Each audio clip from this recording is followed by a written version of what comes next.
రైతు బంధు ఇయ్యే శాత కాదు నీకు. ఇలా రైతు బంధు ఇయ్యకుండా రైతుల ఉసురు పోసుకుంటా ఉన్నావు నువ్వు. ఇలా ముఖ్యమంత్రి గారు ఏమన్నా అడిగితే డబ్బులు లేవంటాడు. నీకు మాత్రం 100 కోట్ల రూపాయలతో నువ్వు క్యాంప్ ఆఫీస్ కట్టుకోవచ్చు, 100 కోట్లు పెట్టి ఫుట్బాల్ ఆడొచ్చు. నువ్వు నీకు ఫుట్బాల్ ఆడడానికి పైసలు ఉంటాయి, కోట్ల రూపాయలతో క్యాంప్ ఆఫీసులు కట్టుకోవడానికి పైసలు ఉంటాయి, అందాల పోటీలు నిర్వహించడానికి పైసలు ఉంటాయి, లేదు ఫ్యూచర్ సిటీలో 1,00,000 కోట్లు ఖర్చు పెట్టడానికి పైసలు ఉంటాయి, మూసీలో పేదల ఇండ్లు కూలగొట్టి గాంధీ విగ్రహం పేరిట 1,000 కోట్ల రూపాయలు ఖర్చు పెట్టడానికి పైసలు ఉంటాయి. రైతులు అనగానే పైసలు లేవని చెప్పి ఇవాళ మాట్లాడుతూ ఉన్నాడు. రేవంత్ రెడ్డికి బూతుల మీద ప్రేమ ఉన్నది కానీ రైతుల మీద ప్రేమ లేదు. బూతులు మాట్లాడడానికి నీకు నోరు వస్తుంది, రైతుల గురించి మాట్లాడడానికి నోరు రాదు. ఇలా సాదా బైనామా. ఆ రోజు కేసీఆర్ గారు ముఖ్యమంత్రి ఉన్నప్పుడు 6,18,000 మంది రైతులకు ₹1 ఖర్చు లేకుండా సాదా బైనామా చేసి ఇచ్చిండు కేసీఆర్ గారు. 2వ దశ అప్లికేషన్లు తీసుకున్నది బీఆర్ఎస్.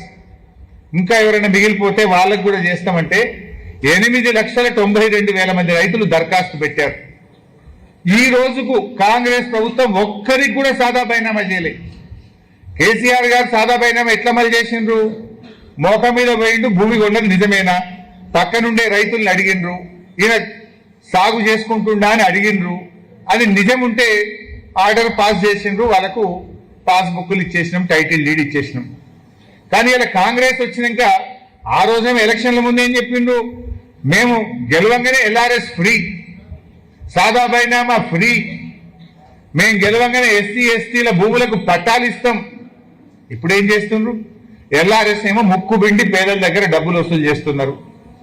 ఎస్సీ ఎస్టీల భూములకు పట్టాలు ఇస్తామని చెప్పి పట్టాలు ఇస్తలేరు. కానీ ఎస్సీ ఎస్టీల భూములు రేవంత్ రెడ్డి ముఖ్యమంత్రి అయిన తర్వాత 1,00,000 ఎకరాల ఎస్సీ ఎస్టీ భూములను ఇవాళ ప్రభుత్వం స్వాధీనం చేసుకున్నది.